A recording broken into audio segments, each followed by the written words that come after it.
Within 35 years, not just what is possible, but what is permissible is completely altered. This is the story of how the movies reflect and influence a time of rapid change. How social, military, and artistic advancements create a new world on the screen and behind it. Mostly, this is a story of the tension that exists between the films that are created, those who censor them, and the ones who oppose such censorship.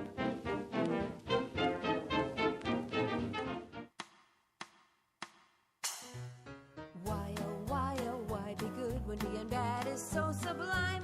After all, before the fall, were we really having such a good time? Why, oh why be good when the opposite is so much fun? It makes me frown to turn it down. The devil's got me on the run. In the Garden of Eden, a sweetie and me, sitting there naked near the serpent's tree. If he says have an apple, have two, have three, or will he resist at all? Why be good when immorality is just so swell? I can't say no, so off I go. I'm going straight to help me, please. I'm falling. Why be good? You never want to do the things that you should. Why be good? Bad is so sublime. Did it. Why be good?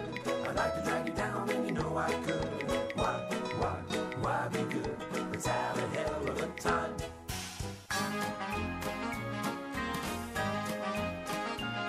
If he says have an apple, have two, have three, wouldn't resist at all.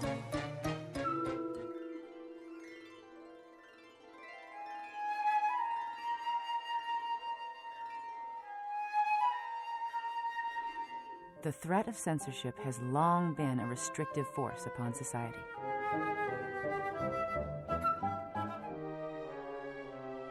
In the late 1800s through the turn of the century, a law called the Comstock Act enforces a penalty for sending obscene materials through the mail.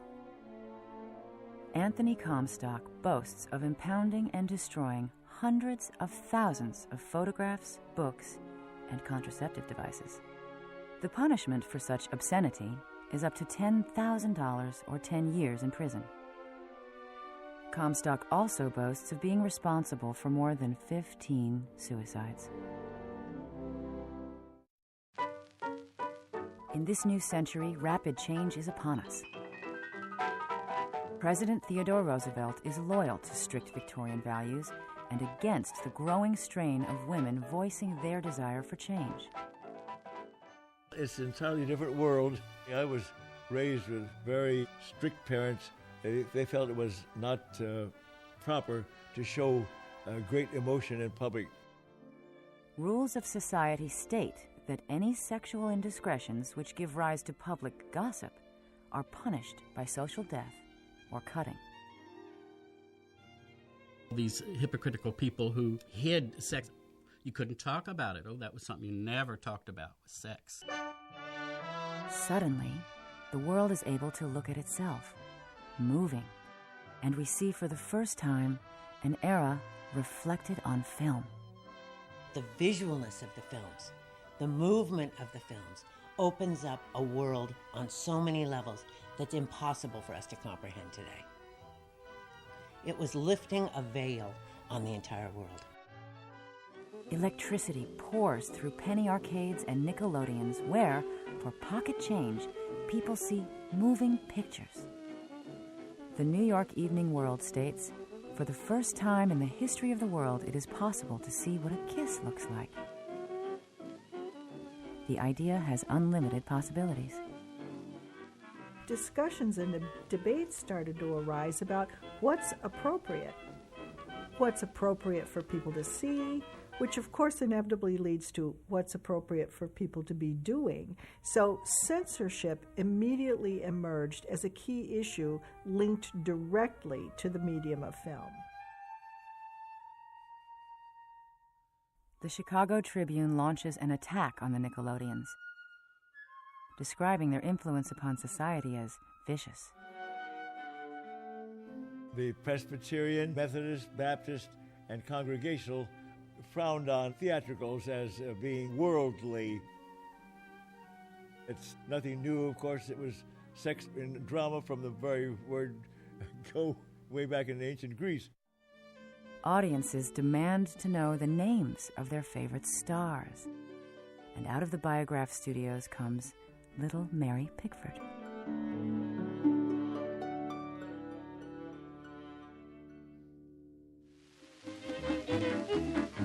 In this rare early film, 19-year-old Mary co-stars with her off-screen husband, Owen Moore. Art imitates life, and their real marriage is an unhappy one.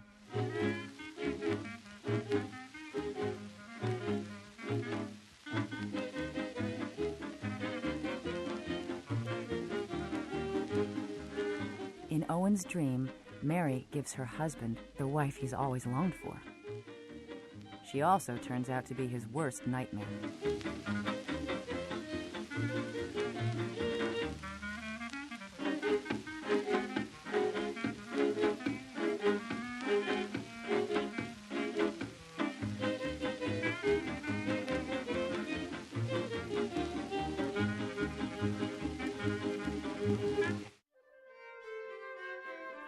Mary Pickford brings a fresh and honest approach to film acting. Her performance is natural, surprisingly subtle. I was a mood actress. That is, I didn't do anything I didn't feel. There's something to me so sacred about that camera. Mary Pickford, along with many other ambitious artists, flock to Los Angeles, California. And Hollywood, of course, attracted the adventurous, the curious, the imaginative people left their homes and flocked to Hollywood. And they were all thrown together like children into this pot. And movie making was so much fun. 8 to 10 million Americans go to the movies every day. Fans flock to the theaters to see their favorite stars. I never thought of being a movie actress. That was something like being a burlesque queen. That's so far back, when they were flickers. The first sexual revolution is about to take place, and the medium of film is the perfect outlet for open sexual expression. Enter upon the screen, the vamp. The vamp is the first dangerous woman of the movies. So dangerous that her films are often restricted. In 1917, in Chicago, Theda Bara's film Camille is banned for anyone under the age of 21. Bara and Fox Film Corporation sued the Chicago censors for $100,000. The lawsuit helped bring more than $100,000 worth of patrons eager to see all of Theda Bara's releases. Although the novelty soon wears off. The vamp doesn't last very long. They suddenly, very quickly, begin to look like caricatures. Nita Naldi recalls, years later, a man would run 20 miles if he ever stumbled on a woman really looking like that. It was difficult to convince an audience that you were such a femme fatale that you could lure a man from his work and his woman merely by raising and lowering your eyelashes. Director Cecil B. DeMille brings a sensual appeal to the movies with his sexual and societal melodramas.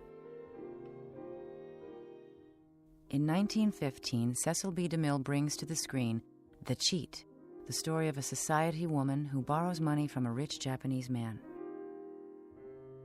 The collateral for the loan involves sexual favors.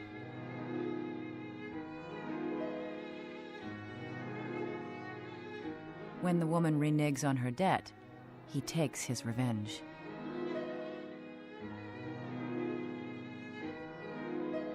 DeMille's introduction of overt sadomasochism is sensational.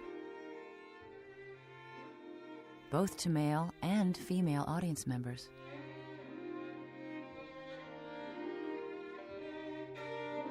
Cecil certainly made a big effect in the direction movies went toward. Cecil had a very large influence on the development of movies. With the power of film comes the inevitable rise of the movie star. And Mary Pickford becomes the most beloved female star in the world. Her sexuality lies in her strength and in her childlike sense of fun.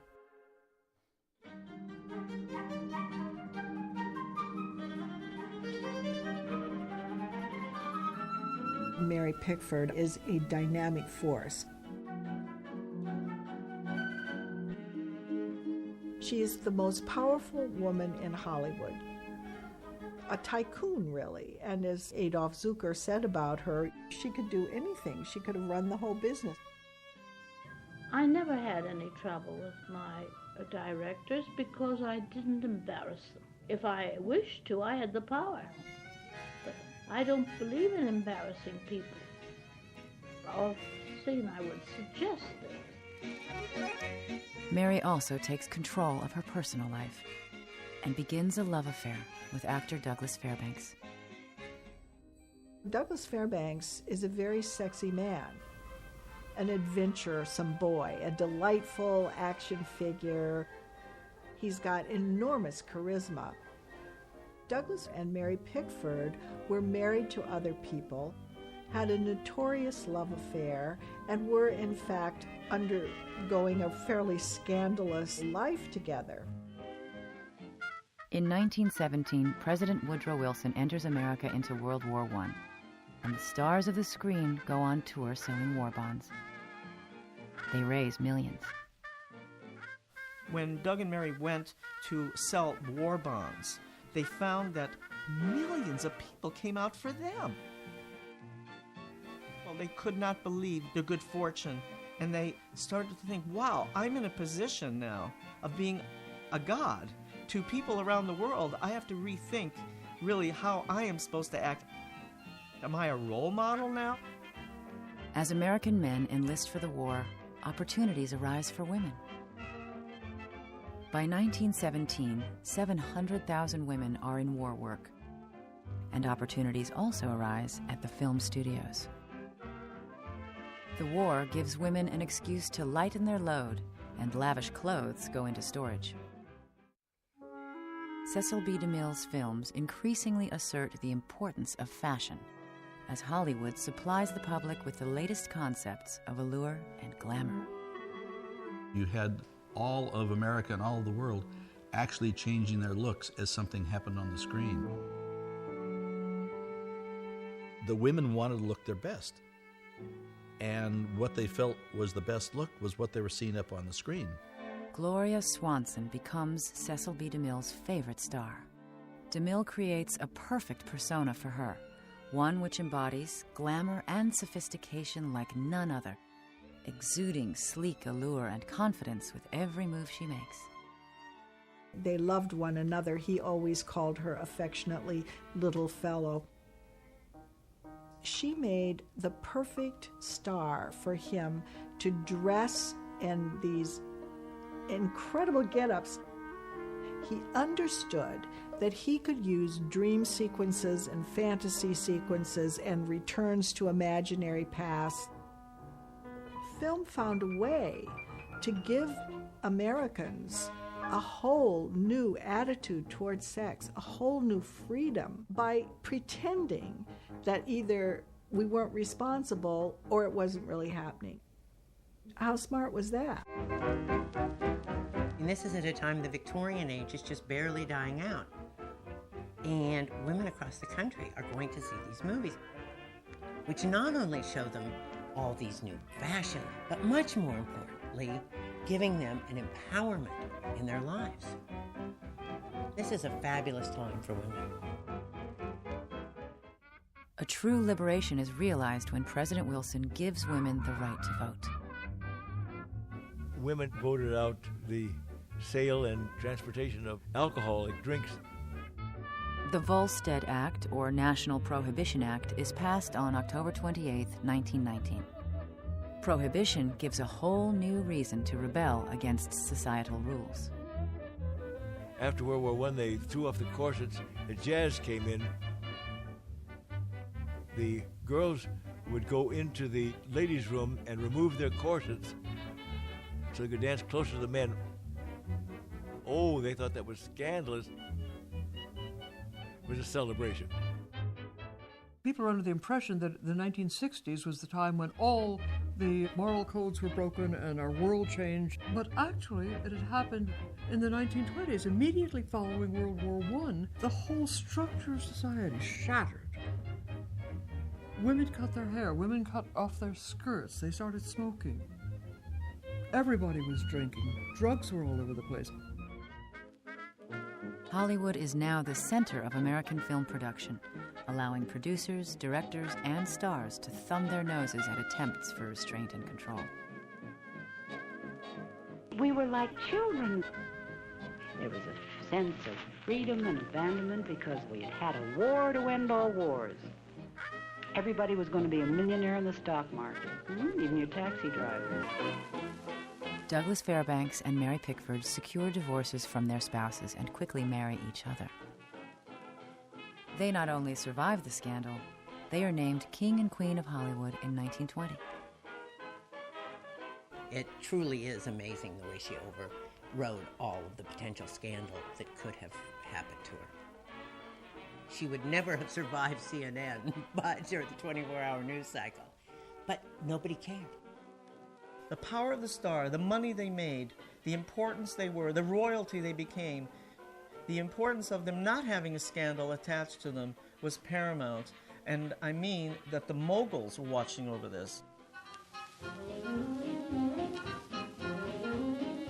Hollywood is threatened with government censorship when a series of scandals become public in the heart of the film world.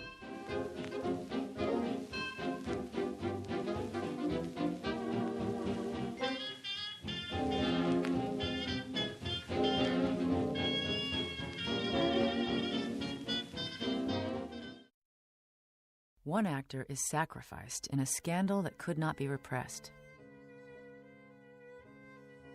Comedian Roscoe Fatty Arbunckle is charged with manslaughter when starlet Virginia Rapé bleeds to death under mysterious circumstances after a party in San Francisco.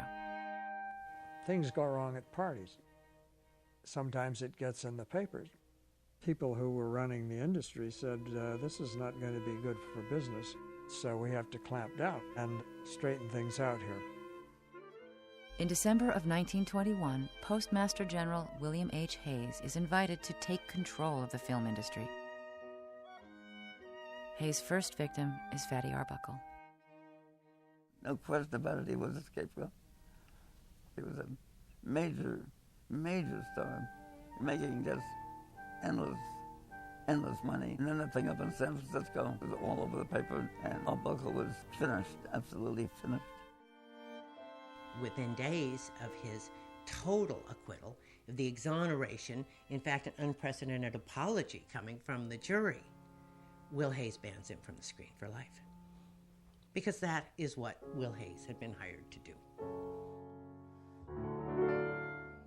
With the Arbunckle case still on the front pages, director William Desmond Taylor is found dead in his Hollywood home. Both his girlfriend, actress Mary Miles Minter, and comedian Mabel Normand are implicated in the murder. Nobody really had the heart of it, but when it came down toward the end that the most likely suspect involved Mary Miles Minter, people stopped going to her movies. Mary Miles Minter was a little soft, sweet little thing, and people could just dismiss her.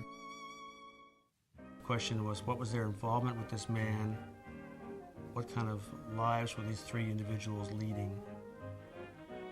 All of that made the media, and of course America, question, what is Hollywood like?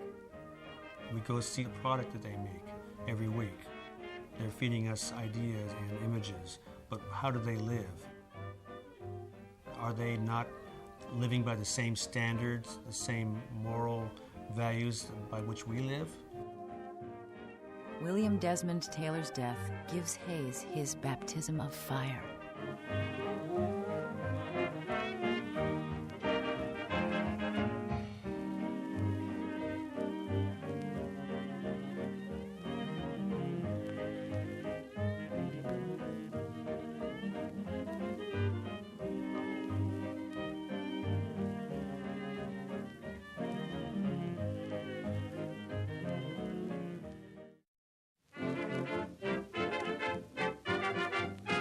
Within 20 years, the population of Los Angeles has increased 8 times its size, a boom directly related to the film industry.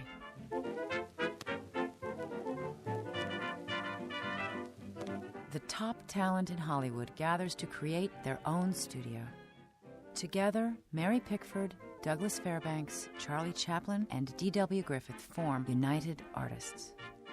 They all thought that they should do something to get total creative control and also the financial control. And they were voicing these opinions that maybe we should form our own company to do our own distribution. And that's how United Artists was born. The lunatics are taking over the asylum.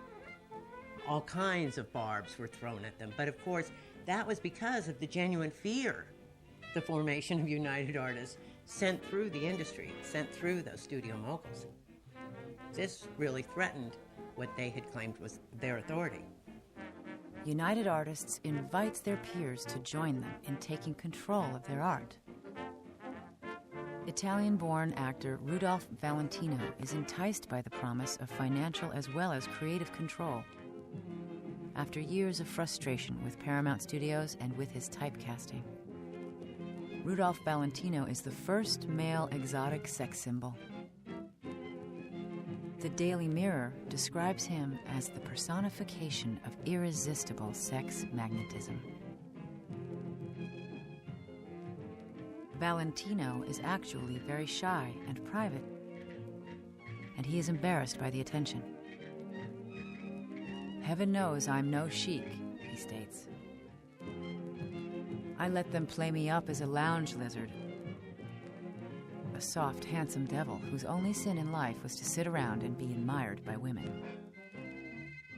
There was the kind of surrendering of responsibility, that it's this man from another culture, the man with a different morality, a different set of sexual rules, who takes you over against your will. He's the "it's not your fault" avenue to hot sex. European charms permeate the screen. Pola Negri is aggressive, defiant, and very modern. Pola Negri was also a woman who knew who to be for the public. She understood, I need to play my role off screen as well as on. And when she came to Hollywood, she knocked people off their seats with her behavior. The 1920s give rise to the flapper. This girl isn't frightening. She's fun.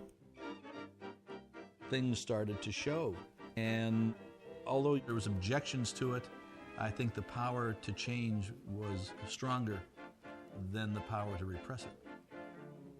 There was a whole revolution for women. Suddenly, it's okay to appear nude in print for the sake of art. Nudity is presented as tasteful and beautiful.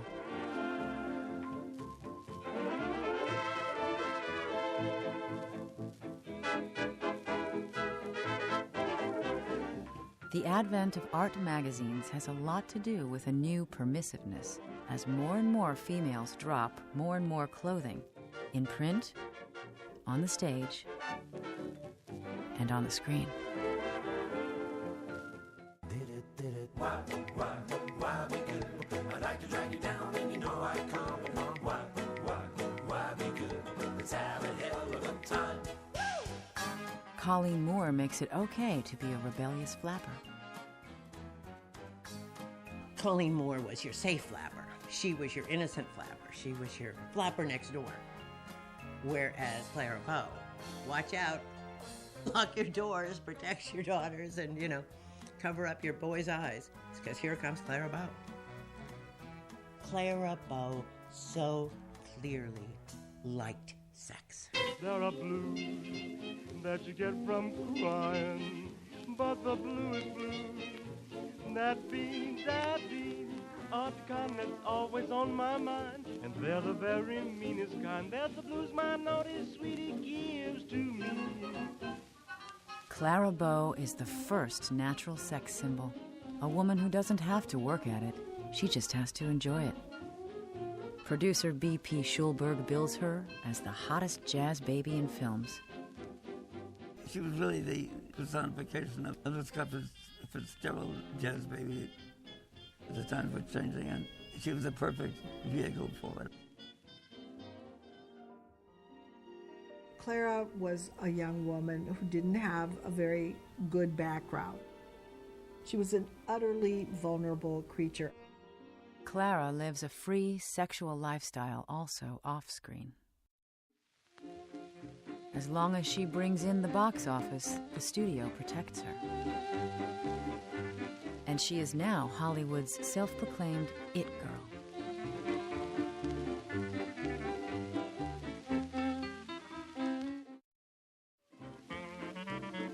She really was pulling Paramount along for much of the 20s. So as a result, people were afraid to rein her in, either on the screen or off the screen. In a day when, sexual matters were never spoken of in mixed company or anywhere else, alluding to shocking behavior. Louise Brooks, along with Clara Bow, represents a complete break from the Victorian spirit. Louise has a sensual and erotic ease accompanied by a startling beauty. Her cool attitude incenses studio head B.P. Schulberg. Barely a starlet, Louise has the attitude of a star. Clara Bow knew how to play the game. Louise didn't want to play the game. She wasn't afraid to stand up there and tell the head of the studio where to go if she didn't like what was going on. She didn't take any BS from anybody. So she became the bad girl at Paramount Studios. My father loved that independent woman. Louise also had some pretty fiery language, and my father liked that too. In 1924, director William DeMille writes that the New York State Board of Censors has made cuts in 386 films. He states, "The American people must conform to the idea that ignorance is the best form of innocence. It must take for granted that to see evil is to desire it." In 1925, Norma Talmadge stars in The Lady, a society melodrama about a woman who is betrayed and abandoned by her husband. Destitute and pregnant, she finds solace and acceptance in a brothel.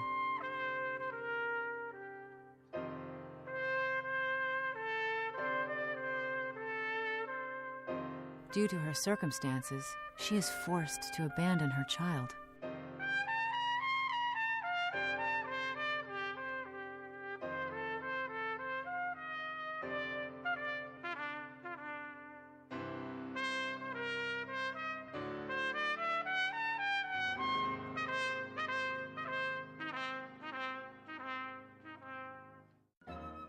The Hays office issues a list of don'ts to the movie studios, but they are careful to include no provisions for the actual enforcement of this list. Censorship becomes something of a paper tiger, left up to the individual states or not at all. The Motion Picture Producers and Distributors Association would take a film and look at it reel by reel and get the scissors out and cut it if they felt that it wasn't right for people to see. This was costing the studios about $2 million a year, and the reason for that was because they didn't put the parts back in they had cut out. So you have a film that's no longer what was made. Gloria Swanson is used to living her life the way she chooses, ignoring protests from the studio. In my own way, in my own time, I was a rebel. I didn't go along with the current. I was the first to have a baby. That really set Hollywood on its ear. When I told Mr. Lasky I was going to have a child, I thought he would never come out of the swoon. Gloria Swanson is warned by Jesse Lasky to curb her behavior both on and off the screen. During her second divorce, Gloria's husband blackmails her with the claim that she had been having extramarital affairs with 14 men, one of them being Cecil B. DeMille. Jesse Lasky insists that she settle out of court, admitting guilt for something she has not done in order to keep a public scandal out of the papers. Live your life on the screen for your public. Whatever you do off screen, well, be careful about it, because we don't care what you do as long as it doesn't get in the papers. Gloria Swanson is forced to sign a new agreement. Outraged, she responds, "In other words, the studio was putting me on a tight leash. They were scaring me into being a well-behaved star, telling me that unless I towed the line, they could cut me off. I was angry and humiliated." Gloria Swanson is brought into the United Artists fold, where she is welcomed to pursue her career on her own terms. I go where angels fear to tread. So I'm just as likely to swim upstream when everybody's swimming down, because I have ideas of my own. For Gloria Swanson to turn down $1 million a year from Paramount to sign with United Artists is a testimony to the power of United Artists. As an independent producer, Gloria Swanson acquires the rights to, and somehow manages to trick Hays into allowing her to, bring to the screen Somerset Maugham's Rain, the story of a fallen woman on the run from the police. Rain was on Hays's list of unfilmable plays. So Gloria Swanson went around the back door and called it Zadie Thompson. She went and had lunch with Will Hays and said, "I need your help, because of course we would never have it be a minister. We want to change it to a reformer." And Hays bought in hook, line, and sinker.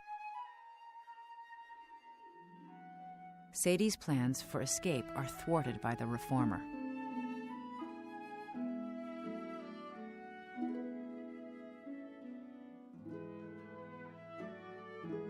She gives up a second chance at life because she is haunted by his words. When the reformer who has tried to convert her succumbs to his own lust, Sadie returns to her former ways. With no enforced production code to stop her. Always one to push the envelope, Cecil B. DeMille creates The Godless Girl, an attack on atheism with a shocking scenario about a girl with no conscience. DeMille is famous for his tactic of showing nearly anything he wants and using a last real redemption as cover. You could show all the sin, all the sex, all the violence, all the depravity you wanted, as long as God was triumphant in the last reel. And the evildoers were punished, and virtue triumphed, and people walked into the light. And in the meantime, he got away with all this sex and violence. DeMille states his opinion on the matter. In order to promote reform, it is first necessary to show the wages of sin. Making movies in the period of the Hays office was a constant negotiation to see what you could get away with and what you couldn't. It was just part of doing business. There is one woman who not only ignores the censors, but she defies them. Mae West has her own following in the theater. Not only does she star in racy plays, she writes as well as produces them. Mae is not afraid to speak openly about sex. In fact, she builds her entire career around it. The lasting value and the lasting impact of Mae West is that she liberated the American public from Victorian prudery. And she was all about demolishing the double standard between men and women. May states for the press, "In this enlightened age of ours, the world boasts of the fact that it is more open-minded and more intelligent than it has ever been. Science reveals greater secrets every day, and even God is doubted fearlessly. But the great majority of people are still terribly in the dark when it comes to one of our greatest truths, sex." She had her own ethics. She proved all the people who lambasted her or put her down for, glorifying the homosexual or the prostitute. She was not the hypocrite that a lot of people were.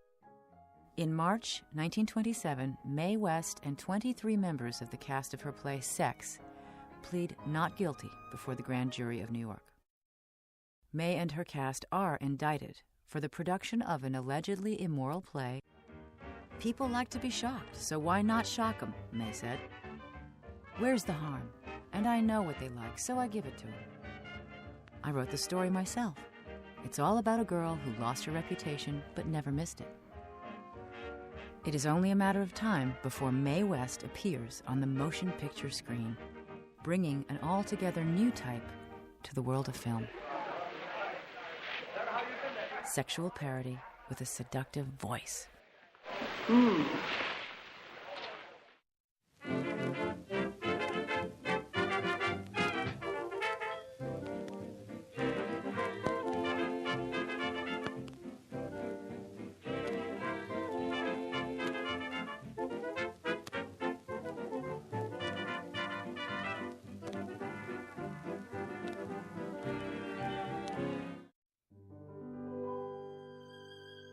A shock hits the nation in 1926 when Rodolfo Valentino is laid to rest after he dies from complications from a perforated ulcer. Writer H.L. Mencken comments, "The predicament of poor Valentino touched me. Here was a young man who was living daily the dream of other young men. Here was one who was catnip to women. Here was one who had wealth and fame. And here was one who was very unhappy." The dream of stardom reaches across the globe. And beautiful women and talented directors from all over the world come to work in the most successful location for the production of motion pictures.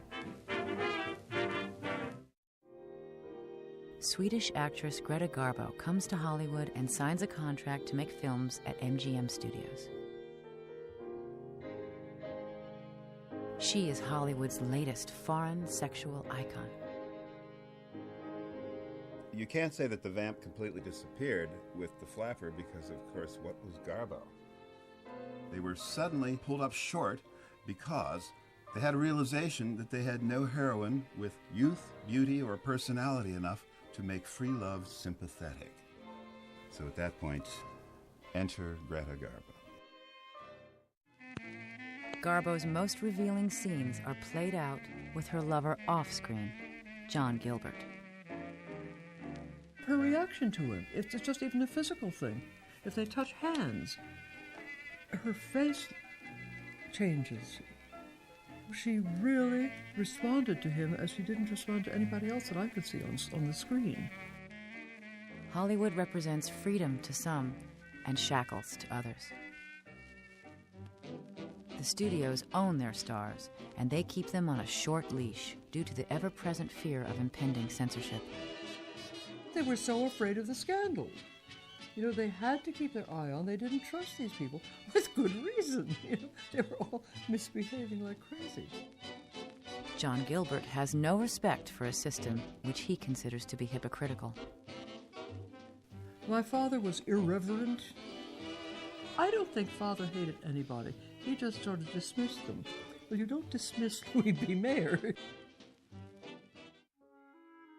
Louise Brooks also feels contempt for the system, and so she escapes Hollywood studio executives to star in Pandora's Box, filmed in Berlin and directed by G.W. Pabst.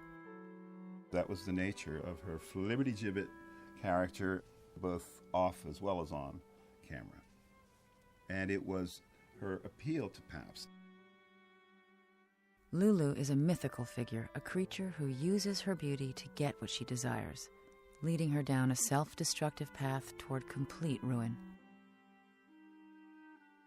The revealing scene in which she sits on the Shigolch's lap, the old man who is essentially just a pimp.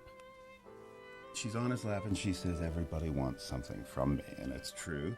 And it's also true that everybody who does so and gets something from her usually ends up being destroyed. But the key is that this happens with her being unaware of it. All she is trying to do is share this incredible sexuality or eroticism, or even you could just say affection. What Lulu does is to bring out the worst qualities that exist at the deep, dark, horrible heart of all men. Her life destroyed, Lulu ends up a prostitute. On Christmas Eve, she is brutally murdered by Jack the Ripper. The only true love scene is this one with Jack the Ripper. Like Lulu, Louise Brooks could not be tamed. As Louise herself put it, sex was the business of the town. And she herself, Louise, was a hard partying girl, enjoying the smorgasbord that Berlin had to offer. I really didn't know any of the actors. In the first place, Pops didn't want me to know any. He was so afraid that I'd run out at night and go to all those lesbian joints or get drunk. The censors take the shears to Pandora's Box.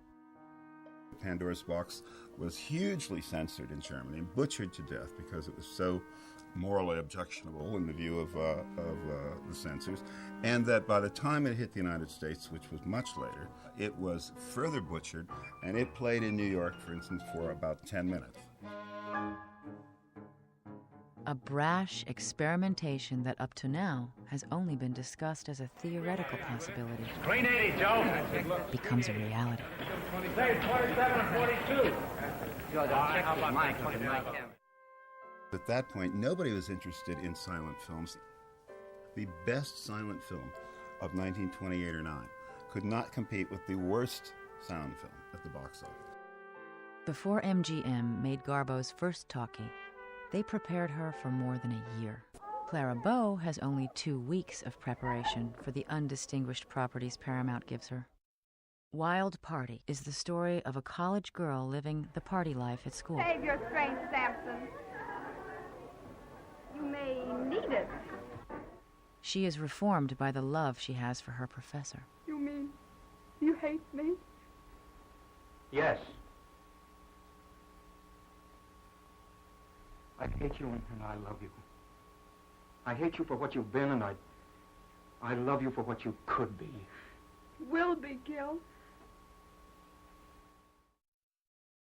Clara's behavior behind the scenes can no longer be buried by the studio. Hey, how many guys are you in love with, anyway? 1. You. Why, 2 minutes ago, you were getting pashed with me.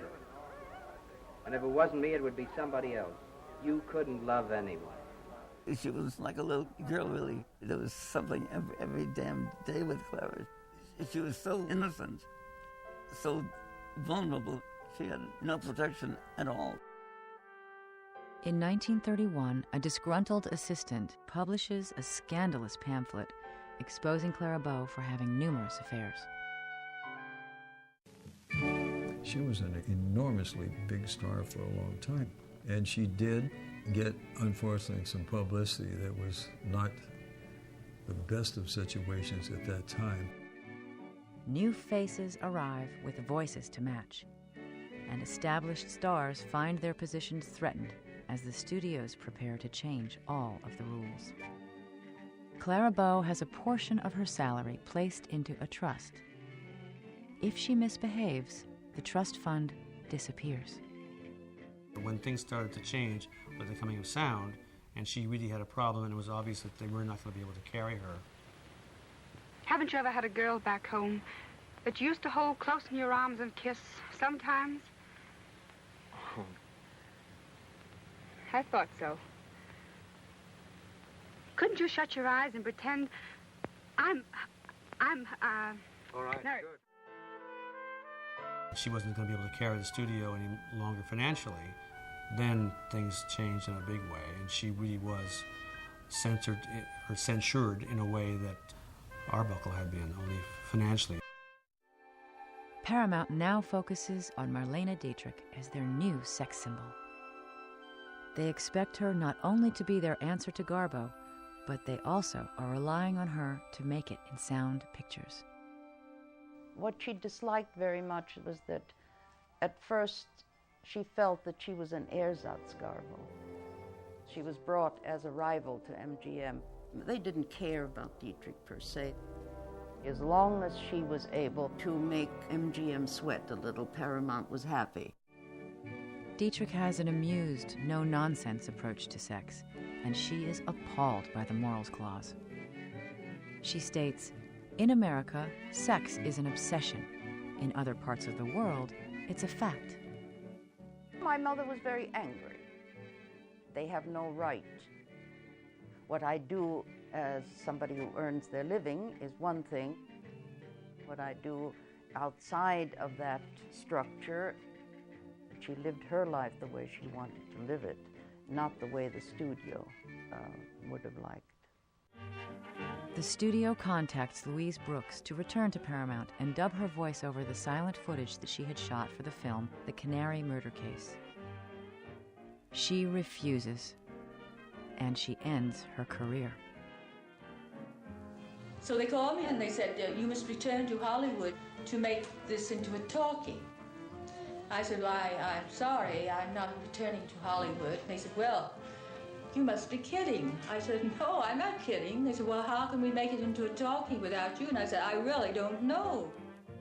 It was her theory that the studios were capitalizing on all the confusion over sound in order to break contracts and cut salaries and tame the stars.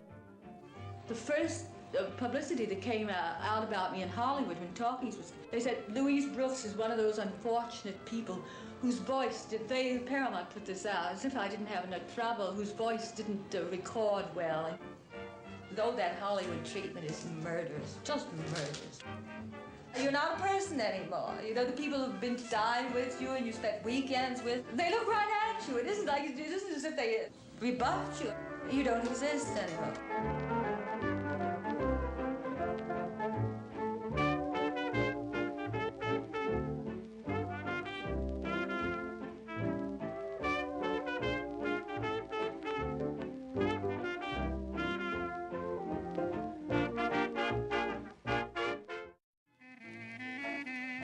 In October 1929, the world as we know it collapses. When the Depression finally hit, they still kept cranking out movies. For a few cents to be able to go to a movie and get lost in that make-believe world. In the entire history of movies, 1929 was the most profitable year ever. The big problem in terms of censorship and the content of movies was that all of a sudden, the film is on a disc. A disc cannot be censored. The point is, you can't cut that. I'm Cherry Malott. They know about me from San Francisco to Sitka. My reputation's got marks on it I couldn't rub off if I wanted to. I am what I am. I don't know how they finally settle things in this world or the next. But when the day comes, I'll stand there with my chin up and take what's coming to me. And I wouldn't trade places with you, you white-livered, sweet-smelling hypocrite, if they gave me a one-way ticket to hell! By 1929, all of Hollywood converts to sound, giving the studios the perfect opportunity to clean house. Louise Brooks finally returns to Hollywood, only to be cast in bad B westerns and short films. The greatest of many ironies of Louise's downfall was that her final films were just small parts in terrible films, of which probably the most terrible is Wendy Riley Goes Hollywood. Please, Mr. Lane, don't quit that story. Mr. LaRosse will be here in a few minutes. Yeah, Eddie, be a good guy. The kid will lose her contract if that goes through. When she loses her contract, I lose my money. But the director of the film is more interesting, Fatty Arbunckle, who at that point had long disgraced himself and been out of work and was allowed to come back and try to redeem himself by directing, but only if he used the pseudonym Will Be Good. Like a couple of saps. It's such a sad ending for both of them. Sound alters audiences' expectations and makes it impossible for more demure and older actresses to compete. Was that all right? The sound coming in was really an absolute nightmare. It's hard to describe the panic for everybody. The whole town was shaken.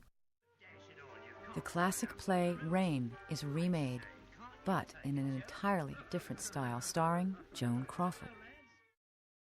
Gloria Swanson was a lady who just happened to be in a questionable profession, whereas with Crawford, you kind of got the feeling she really liked it. You're not the type that needs hooch to pep you up. I was born hooched. Holy Willie, look at this. The Wabash Blues. Music and a nip of liquor. That's what a rainy day is for, says I. Can you dance, handsome? Joan Crawford was a performer of much greater ferocity. She was more mannish in some respects, and I think that colored her performance. Mr. Davidson, why do you worry about me? You have had your own soul and trust, and you have failed. It is my business to show you the way to redeem it. Haven't I anything to say about myself, then? You can choose but one of two paths. What's the second choice? Destruction. And who's gonna destruct me? Films got a little bit down and dirty in the 30s. Oh, I didn't know you were in a shower. Did you have a good time with Oscar and the Medicine Ball? Warner Brothers decided that we're going to shoot the headlines, and this is not a happy time, and we're going to show that. Yeah, I'm a tramp, and who's to blame? My father. A swell start you gave me. Ever since I was 14, what's it been? Nothing but men, dirty, rotten men. And you're lower than any of them. I'll hate you as long as I live. While there is a rough production code still in place, filmmakers continue to work around it. Oh, not here. Somebody may... What could I do? He's my boss, and I have to earn my own living. Are you letting me go? I'll need everything I've given you. All your bonds and securities. I can't do it. I have to think of myself. I've gone through a lot to get those things. My life has been bitter and hard. I'm not like other women. There were a lot of things that the studios fought, and they would get around it by various devious ways of doing it.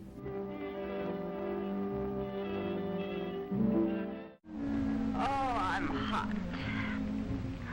Oh, I wonder where my dress is. I did have a dress once. Pardon my appearance. I find it hard to.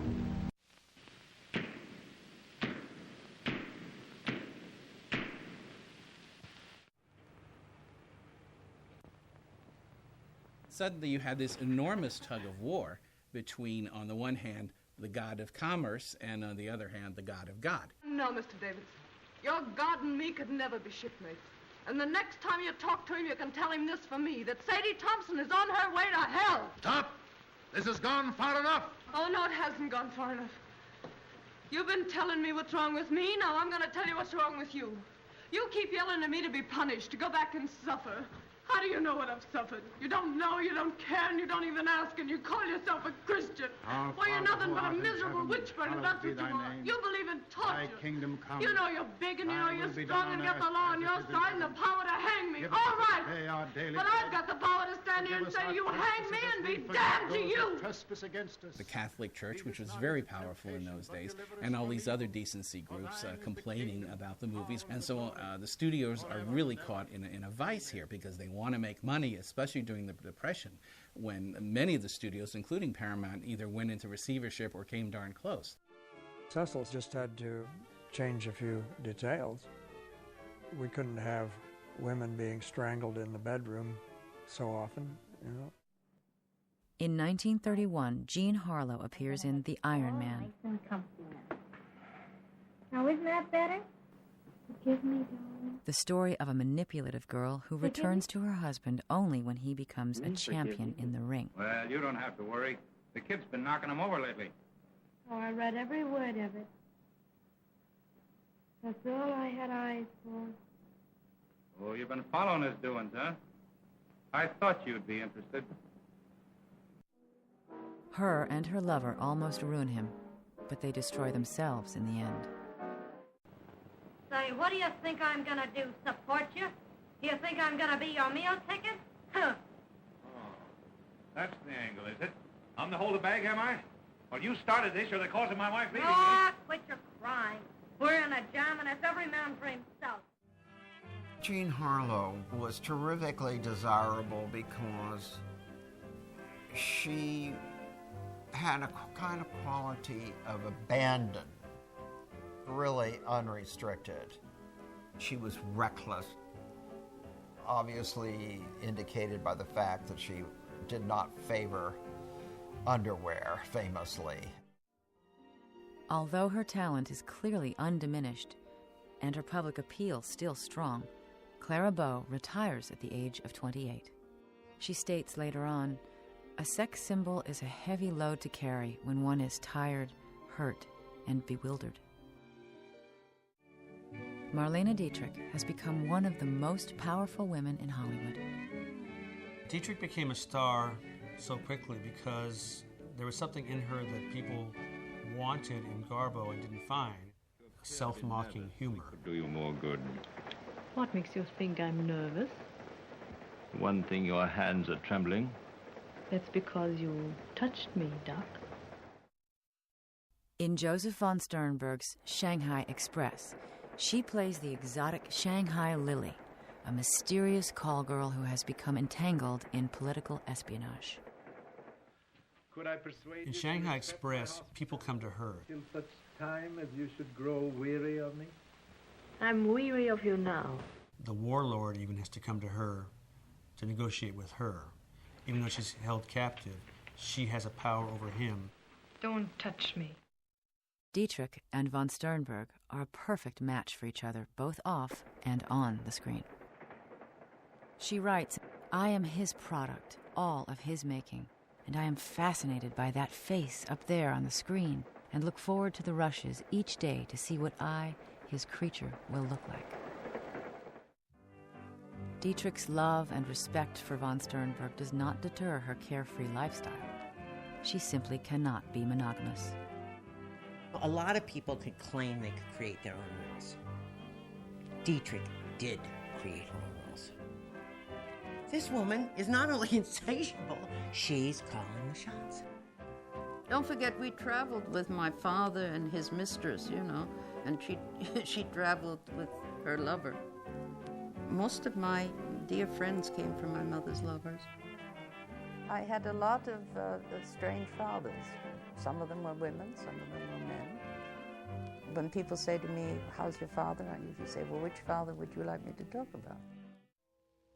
Mae West finally crosses over from the stage to the screen. She is bright and outspoken on the subject of sex.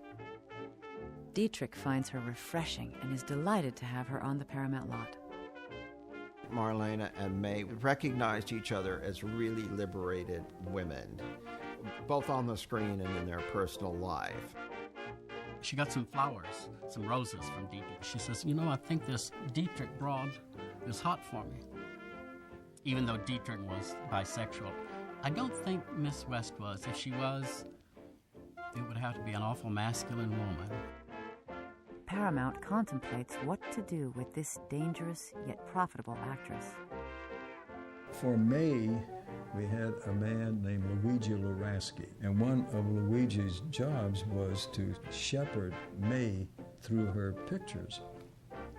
And Luigi would get a call, "Mae's at it again," and she'd be doing something, either in action or voice or in her body movements, and he said, "Mae, you can't do that." And this, she said, "Okay, I won't do that, but you can't stop me from doing this." Come up again, anytime. I shall. Then I hope you will be alone. So do I. Warm, dark, and handsome.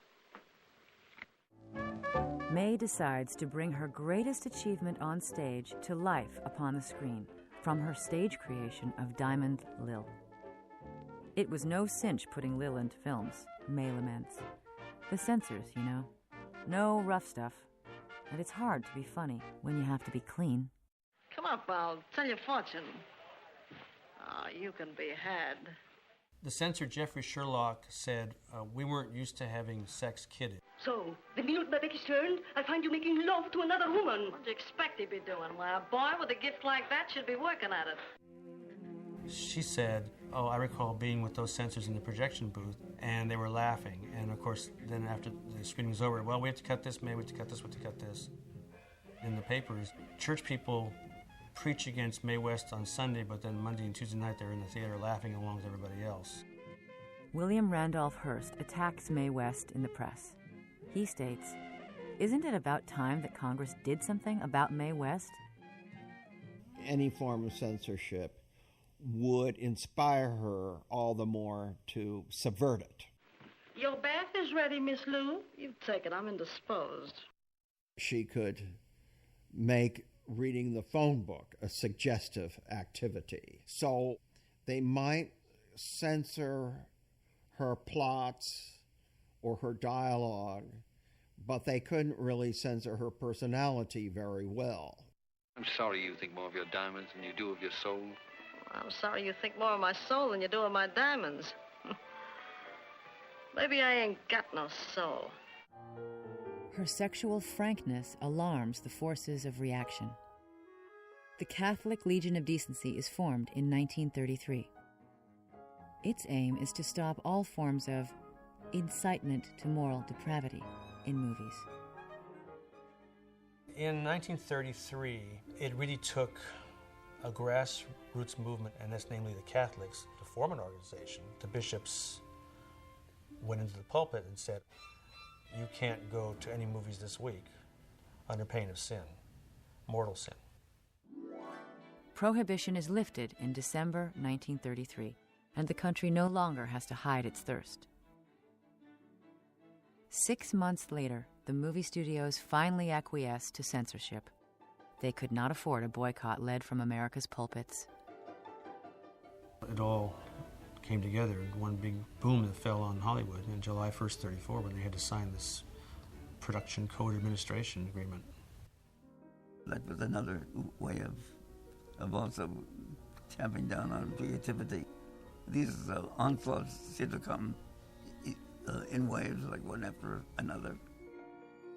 A filmmaker does not want censorship. A filmmaker wants to be free to create and tell a certain kind of a story. But I think the filmmaker should have the right to make the film that he or she wants to make. One last film gets through before the axe falls. Of Human Bondage is the story of a cruel woman who seduces a man, uses him up, and ruins his life. Of Human Bondage was made in a period which was the spring of 1934, when there still was no really enforceable code. There was a code, but it had no teeth. You disgust me. Me? I disgust you. You. You're too fine. You won't have none of me, but you'll sit here all night looking at your naked females. Mildred. You cad. You dirty swine. I never cared for you, not once. I was always making a fool of you. You bored me stiff. I hated you. It made me sick when I had to let you kiss me. I only did it because you begged me. You hounded me. You drove me crazy. And after you kissed me, I always used to wipe my mouth. Wipe my mouth! For example, they changed the fatal illness of the Bette Davis character from syphilis to probably tuberculosis. You can't really tell what it is she's dying of. Well, this is what you might call the irony of fate. The censorship-minded people say, thank God we had the production code to clean up Hollywood, but the production code was probably one of the worst things that happened to Hollywood, and that most of the classic movies of that era were classic in spite of the code, not because of it. John Gilbert's own path of self-destruction has led him past the point of redemption for his career. He succumbs to alcoholism and dies in January 1936. I had created a whole fantasy life of growing up with him. I had this great feeling of security that I'd never had, and then, boom, it was over. A sex symbol's prime is limited. Some disappear into the shadows. while others continue to wear the mask of a goddess. Mae West is unapologetic. Mae's two first films were out of circulation for 30 years. Ultimately, it's good to break down barriers at whatever cost, even if there's a lengthy backlash, you'll ultimately prevail. She states, I freely chose the life that I led because I was convinced that a woman has as much right as a man to live the way she does if she does no actual harm to society. What few people realize is that my work has had a deliberate plan and purpose. You had to be eternally youthful and eternally beautiful. You see, there are more than a few gray hairs, and there are more than a few lines, and if you've smoked 100,000 cigarettes, that's going to show it. Over and over again, the people who wander through life never really realizing that they have absolutely nothing to do with their fate. But when you're my age, you look back and you'll see you really had no control. Clara Bow reflects on her heyday in Hollywood. We had individuality, she says. We did as we pleased. We dressed the way we wanted. Today they're sensible and end up with better health. But we had more fun. Dietrich takes a different approach. There is a lack of dignity to stardom, she states. I was an actress. I made films. Finish. Film fades. It disintegrates. Sometimes it is restored and preserved. Decades later, some of these films can once again be seen as they were made, now and hopefully for all time. The beauty of it. We forget it. They throw it in a trash bin. That was beautiful acting. Later in life, Gloria Swanson searched for her lost films. She states, I would love to see them again and know that they are not lost forever. That, after all, was supposed to be the great virtue of pictures. That they would last forever.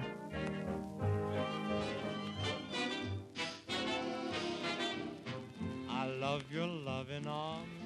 They hold a world of charms, a place to nestle when I am lonely. A cozy Morris chair. Oh, what a happy pair. One caress, happiness seems to bless my little honey. I love you more each day. When years have passed away, you'll find my love belongs to you only. And when the world seems wrong, I know that I belong right in my honey's loving arms. Why be good when being bad is so sublime? After all, before the fall, were we really having such a good time? Why be good when the opposite is so much fun? It makes me frown to turn it down. The devil's got me on the run. In the Garden of Eden, my sweetie and me, sitting there napping near the serpent's tree. If he says have an apple of 2, have 3, I wouldn't resist at all. Why be good when immorality is just so swell? I can't say no, so off I go. I'm going straight to help me, please. I'm falling. Why